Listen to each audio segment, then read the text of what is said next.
Acharya from Silver Base School, Palanpur. Today we are going to learn Standard 8, Subject English Grammar, Chapter number 1, Subject Verb Agreement, Part 5. Part 4 में हमने 9 to 13 तक rules समझे, उसके बाद हमने exercise solve करी. Now we are going to understand the another rules. Rule number 14. Rule number 14 में क्या है? A collective noun takes a singular verb when the collection is thought of as one whole. It takes a plural verb when the individual members of the group are thought of. इसमें क्या है? Collective noun हमें पता है, नीचे definition भी दिए, तो पहले हम डेफिनेशन समझ लेते. A collective noun is the name of a group और कलेक्शन ऑफ पर्सन्स और things taken together and spoken as one whole. As जैसे कि fleet, army, crowd, mob, team, flock, family, hub, jury, nation, police, committee etcetera. तो ये examples है. लेकिन rule में क्या कहा गया है कि भले ही कलेक्टिव नाउन हो, लेकिन अगर जो कलेक्टिव नाउन में जो भी पर्सन या थिंग्स बताई गई है, अगर वो एक होल थिंग बताई गई है तो हमें सिंगुलर लेना है, और अगर सेपरेशन बताया गया हो अंदर तो हमें प्लूरल लेना है. एग्जाम्पल के थ्रू जाएंगे, हमें समझ में आ जाएगा पूरा. जैसे कि फर्स्ट सेंटेंस है, the crowd was very peaceful. जो क्राउड किसको बोलेंगे? बहुत सारे पीपल है, उसको हम बोलेंगे क्राउड. तो वो पीसफुल है, जो समूह है क्राउड वो पीसफुल है, शांत है, तो हमने वॉज रखा. तो सेकंड में देखो, the crowd were fighting among themselves. Among themselves मतलब क्या हुआ कि वो अंदर लड़ रहे हैं. तो जो क्राउड है उसके अंदर जो पीपल है वो अंदर लड़ रहे हैं, मतलब वो सेपरेशन हुआ, लोगों का सेपरेशन हुआ. तो वहां पर हमें प्लूरल वर्ब लेना पड़ेगा, क्योंकि रूल में क्या बोला गया है कि अगर ग्रुप के मेंबर्स अलग अलग सोचे जा रहे हैं तो हमें वो वहां पर प्लूरल लेना है. तो ये समझ में आ गया. यहाँ पर देखो, the crowd was very peaceful. यहाँ पर सेपरेशन नहीं है, that's why we are taking a singular verb was. और सेकंड में क्या हुआ? The crowd was fighting among themself. अंदर वो झगड़ रहे हैं, तो वहां पर पीपल का सेपरेशन दिखाया गया है, that's why we are taking a plural verb. Rule number 15. यहाँ पर एक और हमें एक बात बताई गई है कि but we must be consistent. For example, we should say. जब भी हम ये बात करेंगे, the committee has published. Committee ने कोई रूल पास करा है तो वहां पर हम देयर नहीं लगाएंगे. The committee has published it's, यहाँ पर ब्रैकेट में नॉट देयर लिखा है और रिपोर्ट लिखा है. तो हमें कभी भी कमिटी कोई भी रूल पास करती है तो वहां पर सेपरेशन नहीं होगा. रूल सबने साथ में मिलकर पास करा है, मतलब वो सिंगुलर में जाएगा, हमें वहां पर इट्स यूज करना है. Then rule number 15. A phrase which is the proper name of a book. कोई भी बुक का नाम हो, organisation, country etcetera takes a singular verb even though there may be a plural noun. भले उसमें plural noun हो, फिर भी अगर वो कंट्री का नाम है, ऑर्गेनाइजेशन का नाम है, कोई बुक का नाम है, तो वहां पर हमें सिंगुलर वर्ब ही लेना है. जैसे हम देखें, the United State has a big navy. तो यहाँ पर यूनाइटेड स्टेट कंट्री रिलेटेड है, that's why we are taking a has. यहाँ पर थर्ड वाला देख लो, तो गुलिवर्स ट्रैवल. तो गुलिवर ट्रैवल्स, यहाँ पे ट्रैवल्स देखेंगे तो प्लूरल लगेगा नहीं, क्योंकि वो एक बुक है, तो that's why we are taking a singular was. Gulliver's travel was written by Swift. 16 number rules. phrases which express an amount, a quality, a period of time or a unit of distance take a singular verb. जब भी quality है, period है, period of time है और unit of distance है, distance बताया गया है, वहां पर हमें कौन सा वर्ब यूज करना है? Singular verb. इवन दो द फ्रेज में है प्लूरल नाउन्स. भले ना उसमें नाउन जो है वो सारे प्लूरल ही ना हो, तो भी हमें क्या करना है? उसको सिंगुलर में लेना है. देखो यहाँ पर क्या करा है? 6 माइल्स. और यहाँ पर वैसे हम देखे जाए तो 6, तो वो प्लूरल में हम सोचेंगे, लेकिन यहाँ पर क्लियरली दिखा हुआ है कि डिस्टेंस दिखाया गया है, डिस्टेंस. तो माइल्स वो क्या बताता है? डिस्टेंस बताता है, that's why we are taking a singular verb is. तो 6 mile is a long distance. यहाँ पर क्या करा है? 50,000 रुपीज.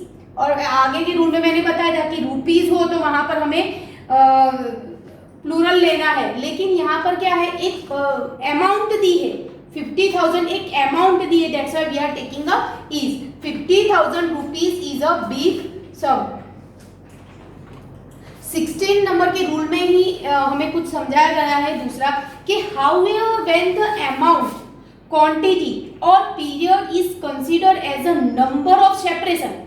आगे के रूल में था वैसे ही, कलेक्टिव नाउन में जैसे था कि सेपरेशन दिखाया गया हो तो प्लूरल लेना है, इसमें भी डिस्टेंस हो, क्वालिटी हो, अमाउंट हो, उसमें भी जो अगर सेपरेशन दिखाया गया है तो हमें प्लूरल लेना है. जैसे कि देखो यहाँ 50 सिल्वर रुपीज, ऊपर के सेंटेंस में हमने देखा 50,000 रुपीज, तो यहाँ पर कोई क्लैरिफिकेशन नहीं दिया है कि कौन से रुपीज, और यहाँ पर क्लैरिफिकेशन दिया है कि सिल्वर रुपीज. सो यहाँ पर डिफरेंस दिखाया है, जो सिल्वर होता है, गोल्ड होता है, तो हमें यहाँ पर सेपरेशन दिखाया है, that's why we are taking a plural. 50 silver rupees were found in the old man's box. Next one, the last 2 years have been a hard time for me. बहुत सारे ईयर्स है, लेकिन कौन से वाले?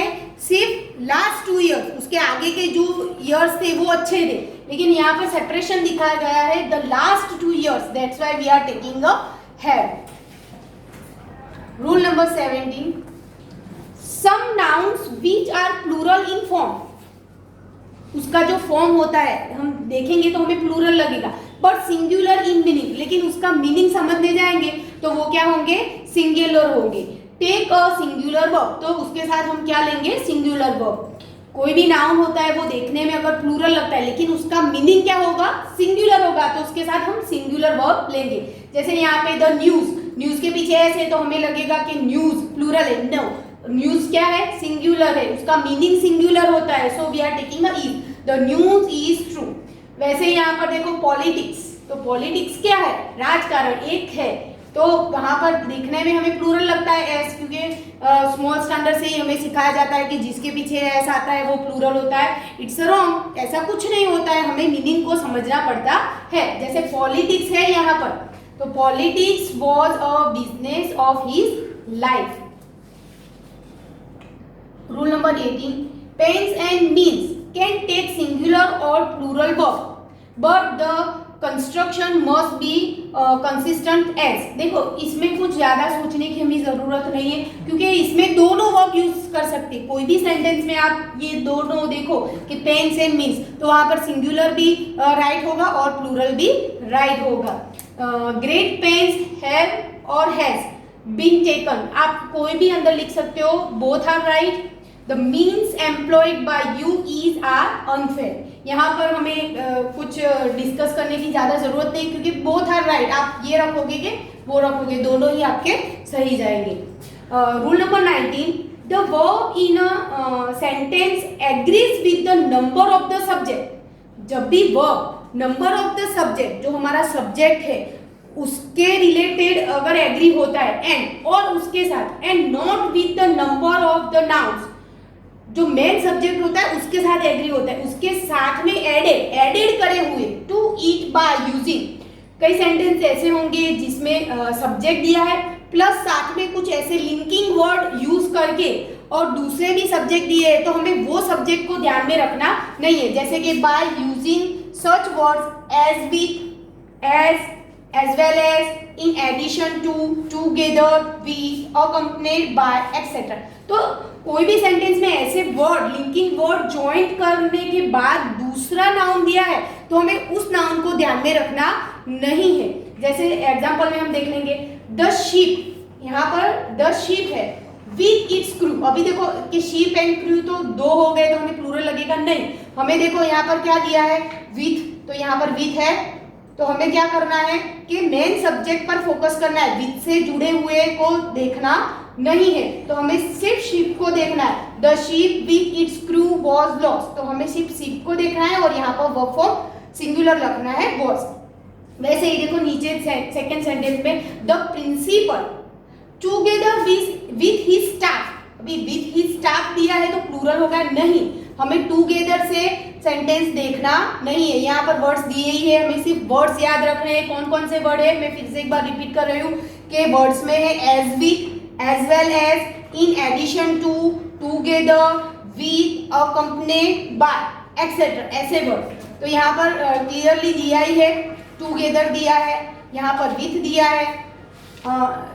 The house in addition to its contents was sold. अभी बहुत सारी चीजें होती है तो यहाँ पर ये प्लूरल है, लेकिन हमें इन एडिशन लिखा है तो हमें ये ध्यान में लेने का नहीं है। हमें क्या लेना है ध्यान में, house. House is a singular, that's why we are putting was. यहाँ पर देखो two foreign languages as well as Hindi, और यहाँ पर प्लूरल आया। तो यहाँ पर प्लूरल क्यों आया है, क्योंकि हमें आगे का मेन सब्जेक्ट देखना है। मेन सब्जेक्ट इटसेल्फ प्लूरल है यहाँ पर लैंग्वेजेस। एज वेल एज हमने नहीं देखा है, हमने क्या देखा, main subject two foreign languages as well as Hindi. तो हमें यहाँ हिंदी एज वेल एज के साथ आया, उसको हमें समझने की जरूरत नहीं। हमें आगे का जो सब्जेक्ट है वो ध्यान में रख के यहाँ पर वर्ब प्लूरल रखना है। अभी ये हमने जो रूल्स समझे हैं उसके साथ हम उसके रिलेटेड एक्सरसाइज नंबर 3 देखेंगे, उसके सेंटेंस हम सॉल्व करेंगे। तो अभी हमने जो रूल्स देखे रूल नंबर 14 से लेके रूल नंबर 19 तक, तो उसी रूल्स का यूज करते हुए हम ये एक्सरसाइज नंबर 3 सॉल्व करने का ट्राई करेंगे। उसमें इंस्ट्रक्शन है choose the correct verb to complete the sentence. हमें चूज करना है कौन सा वर्ब सही है। तो फर्स्ट वाला है gold as well as silver have fallen in price. तो अभी हमने जस्ट रूल पढ़ा, रूल नंबर 19 था आई थिंक, तो उसमें था कि एज वेल एज हो, टूगेदर हो, तो हमें आगे का जो मेन सब्जेक्ट है वो देखना है। तो इसमें गोल्ड है, सिंगुलर है, so we are taking a singular. तो यहाँ पर हम राइट आंसर लेंगे has. Gold as well as silver has fallen in price.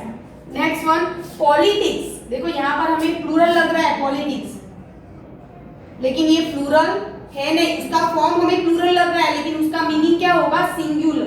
तो politics has been spoiling education. Politics जो है वो एजुकेशन को बिगाड़ रहा है। The third one the family have settled that quarrel. ना अभी देखो क्वारल मतलब क्या हुआ, झगड़ा, आपस में झगड़ रहे थे, है ना, तो वो सेपरेशन हुआ। So we are taking a plural, so we take a right answer है the family have settled that quarrel now. यहाँ पर मैंने 3 सेंटेंस आपको समझाए, रूल्स के अकॉर्डिंग ही आप जाओगे, आपको कोई प्रॉब्लम नहीं आएगा। सेकंड में क्या बोला है, देखो करेक्ट द फॉलोइंग सेंटेंस। हमें मिस्टेक फाइंड करनी है और सेंटेंस को करेक्ट करना है। The adventure of Tom Sawyer, यहाँ पर देखो ये बुक का नाम है, और अभी हमने रूल्स पढ़ा कि अगर कोई बुक का नाम हो, कंट्री का नाम हो, तो हमें सिंगुलर लेना है, भले नाम प्लूरल दिखाया गया हो तो भी। The adventure of Tom Sawyer, तो आर नहीं आएगा, यहाँ पर आएगा इज। क्यों, क्योंकि वो बुक का नाम है, तो we are putting is. The adventure of Tom Sawyer is a very interesting book.